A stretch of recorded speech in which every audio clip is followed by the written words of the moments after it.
অস্ত্ৰ ধৰিব লাগে নে নালাগে সেইটো ডিসাইড কৰিব সমাজে ডিসাইড কৰিব যদি সমাজে ডিসাইড কৰে আমাৰ প্ৰাপ্য অধিকাৰক পাবলৈ যদি অস্ত্ৰ ধৰিবই লাগে তেতিয়া হলে প্ৰত্যেকজন এলডিচিএমে মৰিবলৈ অস্ত্ৰ ধৰিবলৈ হাজিৰ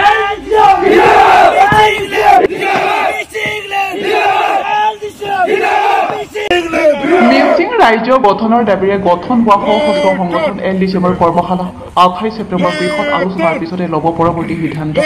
liberal democratic of Mising land চমুকৈ এলডিচিএমৰ বৃহৎ কৰ্মশালা ইতিমধ্যে কেইদিনমান ধৰি জোনাইস্থিত এলডিচিএমৰ অস্থায়ী শিবিৰত অনুষ্ঠিত হৈ আছে এলডিচিএমৰ কেন্দ্ৰীয় সাধাৰণ সম্পাদক ডমীৰ পাটিৰ ওৰফে জয়ন্ত পাটিৰৰ নেতৃত্বত প্ৰায় 70 জন কেডাৰক কৰ্মশালাৰ দ্বাৰা সংগঠনটোৰ নিয়মানুবৰ্তিতাৰ প্ৰশিক্ষণ প্ৰদান কৰিছে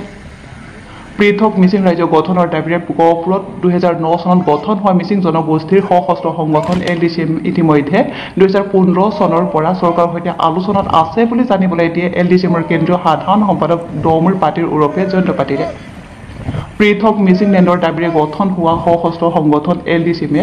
28 ছেপ্টেম্বৰ দিনা বৃহৎ আলোচনা সভা অনুষ্ঠিত কৰাৰ কথা সংবাদ মাধ্যমৰ জৰিয়তে প্ৰকাশ কৰে সাধাৰণ সম্পাদকগৰাকীয়ে বৰ্তমান প্ৰায় 3115 জন কেডাৰ থকা এলডিচিএম সংগঠনে উক্ত সভাত ভৱিষ্যত পৰিকল্পনাৰ বিষয়ে সিদ্ধান্ত লোৱাৰ কথা সদৰি কৰে তেওঁ তদুপৰি প্ৰয়োজন সাপেক্ষে মিচিং বানে কেবাং তাকাম মিচিং পৰিণ কেবাঙৰ সৈতে আলোচনা কৰি পৰৱৰ্তী সময়ত পুনৰ বন্দুক তুলি লোৱাৰ হুংকাৰ প্ৰদান কৰে এলডিচিএমৰ কেন্দ্ৰীয় সাধাৰণ সম্পাদক ডমীৰ পাটিৰ ওৰফে জয়ন্ত পাটিৰে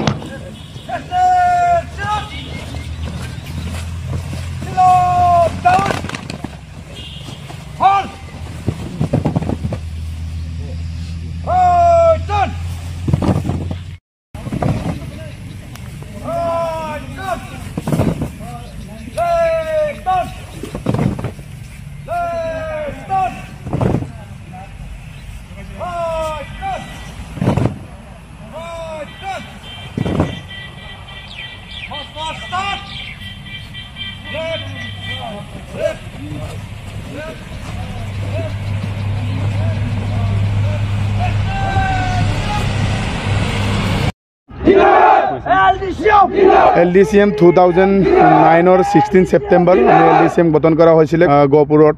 আমাৰ গঠন কৰা হৈছিল প্ৰতিষ্ঠাপক সভাপতি আমাৰ ৰাম ওৰফে ৰোহন পাটিৰ এলডিচিএমৰ গঠন কৰাৰ মূল উদ্দেশ্যটোৱে হ'ল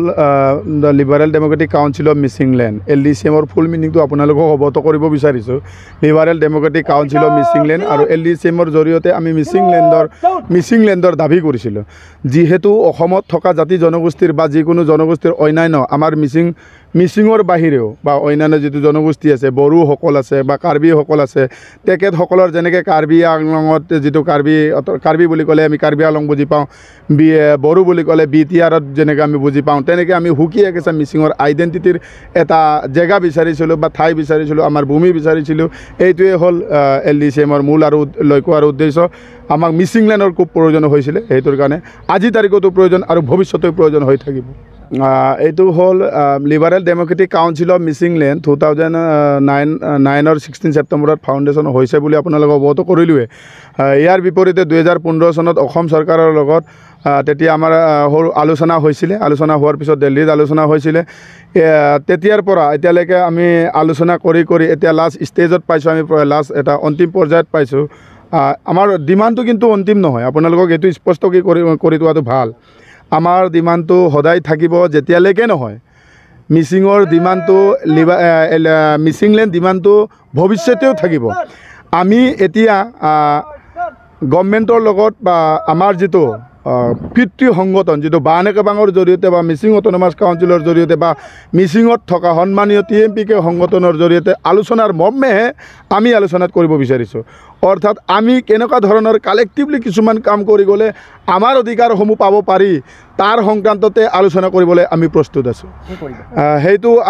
এই কাৰ্যসূচীটো আমি 23 তাৰিখৰ পৰা লোৱা হৈছে 23 তাৰিখৰ পৰা কাৰ্যসূচী আৰম্ভ হৈছে আৰু আমি 28 তাৰিখলৈ কৰা হ'ব আপোনালোকে যদি ওচৰে পাজৰে যদি আহে তেতিয়াহ'লে নিশ্চয় দেখা পাব আমি 29 তাৰিখলৈকে এইখিনি জেগাতে আমি থকাৰ আশ্বাস দিছোঁ বৰ্তমান আমাৰ কেডাৰ বুলি ক'লে আমাৰতো টোটেল ছাপৰ্টাৰ যিটো কেডাৰ অফিচিয়েল যিটো কেডাৰ আছে 3115 জন আছে ছদিয়াৰ পৰা বুৰৈ বুৰলিলৈকে আৰু অফিচত আহিব অফিচিয়েলি আহিব 315 জন এতিয়া ইয়াত আমাৰ ডিচিপ্লিন যিটো ট্ৰেইনিং যিটো আমাক আলোচনা কৰাৰ আশ্বাস দিলে আলোচনাৰ মৰ্মে আমি ইয়াত আহিছোঁ অহাৰ পিছত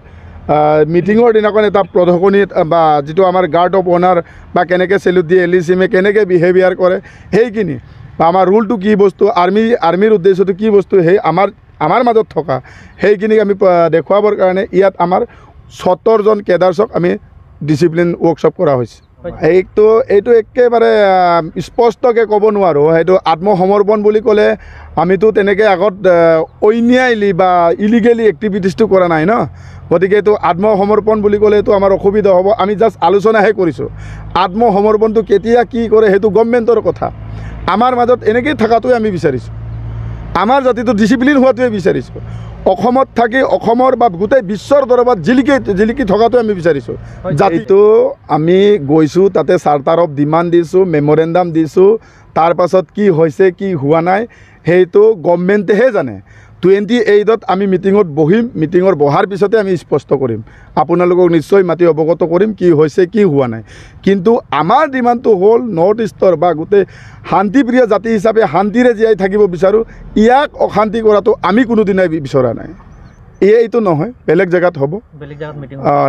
ইয়াৰ পৰা হয়তো 10 কিলোমিটাৰ 12 কিলোমিটাৰ ডিষ্টেঞ্চতো হ'ব সেইটো 28 তাৰিখে আমি গম পাম আমি গভৰ্ণমেণ্টৰ লগত আলোচনা কৰিম মিচিঙৰ পিতৃ সংগঠন আছে বানেকাবাং আছে শক্তিশালী সংগঠন TMPK আছে মিমেকাবাং আছে MMK আছে তেখেতলোকৰ লগত আলোচনা কৰিম তেখেতসকলে পিতৃ হিচাপে যিবোৰ আদেশ দিয়ে সেইটোকে আমি পালন কৰিম ইয়াত পুনৰ অস্ত্ৰ ধৰিব লাগে নে নালাগে সেইটো ডিচাইড কৰিব সমাজে ডিচাইড কৰিব যদি সমাজে ডিচাইড কৰে আমাৰ প্ৰাপ্য অধিকাৰক পাবলৈ যদি অস্ত্ৰ ধৰিবই লাগে তেতিয়াহ'লে প্ৰত্যেকজন LCMে মৰি গ'লেও অস্ত্ৰ ধৰিবলৈ সাজু